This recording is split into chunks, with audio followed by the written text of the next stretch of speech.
এখানে আমার মেয়ে প্রেসক্রিপশন আছে। সাইকিয়াট্রিক রোগী এই মুহূর্তে ডাক্তার আমার কাছে ওষুধ খায়, যিনি ল্যাবিতে বসেন।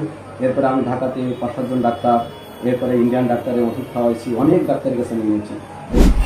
বিসমিল্লাহির রহমানির রহিম। সম্মানিত দর্শকবাসী, আসসালামু আলাইকুম রহমতুল্লাহ। আমি গোলাম রসুল, এমপি 88-4। আমার বাসা নীলগঞ্জ নড়াইল রোড, প্রফেসর পাড়া। আমার বাসার সামনে একটি কওমি মাদ্রাসা আছে। এই মাদ্রাসা দীর্ঘ 3 বছর আগে প্রতিষ্ঠিত। মাদ্রাসা প্রতিষ্ঠার ক্ষেত্রে আমি নিজেও সহযোগিতা করেছিলাম। যে এলাকার পরিবারের বাচ্চারা যদি বিভিন্ন পরিবারের বাচ্চারা যদি মাদ্রাসায় পড়ে, তারা দিনই শিক্ষা অর্জন করবে। এখন প্রায় মাদ্রাসায় 250-300 ছাত্র আছে, কিন্তু জায়গা অনেক কম। মাদ্রাসা ক্লাস বাড়ির মাঝে 9 ফুট রাস্তা আছে। এই রাস্তায় অধিকাংশ সময় গার্ডিয়ানরা থাকে, বাচ্চারা থাকে। গতকাল সন্ধ্যার দিকে আমার মেয়ে এটা নিয়ে তাদের সাথে একটু কথা বলার পরে বাগদানটা হয় এবং আমার মেয়েকে তারা মারে। এরপরে আমার মেয়ে সেখানে যাক আমার স্ত্রী ছিল আসলে স্বামী দিনা, সেও সেখানে নিগৃহীত হয়েছিল।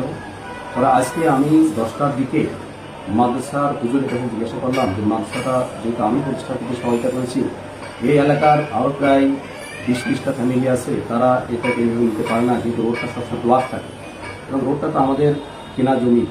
কাজেই রাস্তাটা সবসময় সচল রাখা দরকার, চালু রাখা দরকার, যাতে কোনো ভিড় না হয়। আপনার গার্ডিয়ান যারা আসবে প্লাস বাচ্চারা যারা থাকবে তাদেরকে ভিতরে রাখার ব্যবস্থা করে। এই কথা বলার পরে যে সমস্ত গার্ডিয়ান মহিলা ছিল চারিদিক থেকে আমাকে ঘিরে ধরে এবং আমাকে নানাভাবে নাজেহাল করতে থাকে। আমি তাদেরকে বললাম যে বিষয়টা আমি মাদ্রাসা কর্তৃপক্ষের সাথে কথা বলছি, আপনারা তো আমার সাথে কথা বলতে পারেন না। এরপরে আমার মেয়ে যাওয়ার পরে আমার মেয়েকে তারা মারে। আমি তখন বললাম যে আমার মেয়েটা অসুস্থ, সে সাইকিয়াট্রিক রোগী দীর্ঘ 20 সাল থেকে, এবং সে 20 সাল থেকে প্যানক্রিয়াসের রোগে আক্রান্ত। সাইকিয়াট্রিক রোগী হওয়ার কারণে ঢাকা, খুলনা, যশোর এবং ইন্ডিয়াতে আমরা দেখিয়েছি। প্যানক্রিয়াস ড্যামেজ হওয়ার কারণে আমি তাকে হায়দ্রাবাদ পর্যন্ত নিয়েছি। প্রতি মাসে 1-2 বার তাকে হাসপাতালে ভর্তি করানো লাগে পেটে ব্যথার কারণে। এ পর্যন্ত প্রায় 25 থেকে 30 বার হাসপাতালে ভর্তি হয়েছে এবং 3-4 বার তাকে আইসিইউতে রাখতে হয়েছে প্যানক্রিয়াস ড্যামেজ হওয়ার কারণে। আমি বললাম যে আমার মেয়েটাকে মারেন না। তারপর আমার মেয়েকে তারা মারতে থাকে। যাওয়ার এক পর্যায়ে আমার স্ত্রী যায়, আমার স্ত্রীকে তারা মারে। তখন আমি এক পর্যায়ে সেখান থেকে আমার মেয়ে এবং স্ত্রীকে সেভ করে আমি আমার বাসার ভিতরে চলে আসি। এরপরে তারা এলাকার যারা উশৃঙ্খল যুবক তাদেরকে খবর দিয়ে এসে আমার বাসা ভাঙচুর করেছে, আমার গেট ভাঙচুর করেছে, বাসার বিভিন্ন গ্লাস ভাঙচুর করেছে, অকথ্য ভাষায় তারা গালিগালাজ করেছে। তারপরেও আমি বলতে চাই এলাকার জনগণকে যে আমি সহনশীল পরিবেশ বজায় রাখতে চাই, সবার সাথে সহযোগিতাভাবে বসবাস করতে চাই। আমার কারোর সাথে কোনো ক্ষোভ নাই, কারোর সাথে আমার কোনো রাগ নাই। আমি দীর্ঘ 16 সাল থেকে এখানে বাড়ি করে বসবাস করছি। এলাকার কোনো মানুষ আমার আচরণে কেউ কখনো আমার মনে বলতে পারবে না যে কারো আমি ক্ষতি করেছি। আমি এলাকার মানুষকে সবসময় সহযোগিতাই করি। কাজে আমি এই ঘটনা অত্যন্ত দুঃখিত এবং মর্মাহত। আমি আবারও জনগণকে বলছি যে আমি যদি কোনো ভুল করে থাকি তার জন্য আমি ক্ষমা প্রার্থী, কিন্তু একটি ছোট্ট ঘটনাকে কেন্দ্র করে এইভাবে এলাকার পরিবেশটা নষ্ট করা, এটা মনে আপনাদের জন্য ঠিক হবে না। আপনারা শান্ত হন, এলাকার মাদ্রাসার পরিবেশও ভালো করার জন্য কর্তৃপক্ষের সাথে আমি কথা বলবো। এই মুহূর্তে আইন শৃঙ্খলা কমিটির সদস্যরা সেখানে আছে, তারাও পরিবেশটা শান্ত করার চেষ্টা করবে।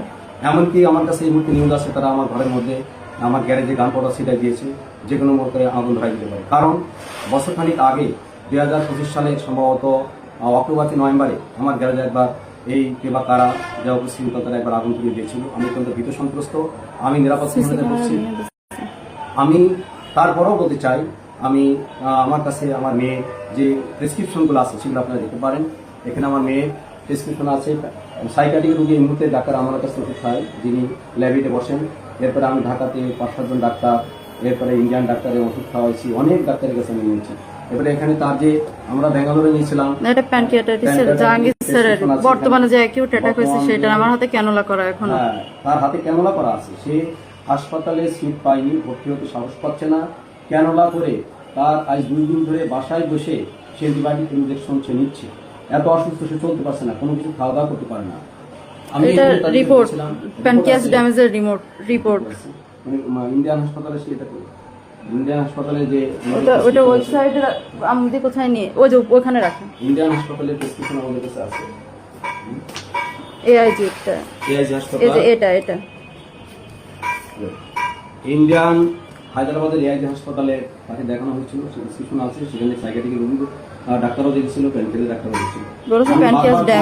আমার মেয়েটা অসুস্থ, তাকে মারলে সে মারাই যেতে পারে। তারপরও চারিদিকে ঘিরে তাকে বিভিন্নভাবে চর ঘিরে তিন তারা মারছে। হাতের আঙ্গুল ভেঙে দিছে। তার একটা আঙুল ভেঙে গেছে। আমি যদি আমাদের ঘটনায় কেউ আহত হয় তার জন্য আমি দুঃখ প্রকাশ করছি। আমার ঘটনায় যদি কেউ দুঃখ পান তার জন্য আমি মর্মাহত। আমি সবার কাছে ক্ষমা প্রার্থী। আমি চাই পরিবেশটা সুন্দর হোক, ভালো হোক, আমরা সহনশীলভাবে সবাই একটি বছর করতে পারি।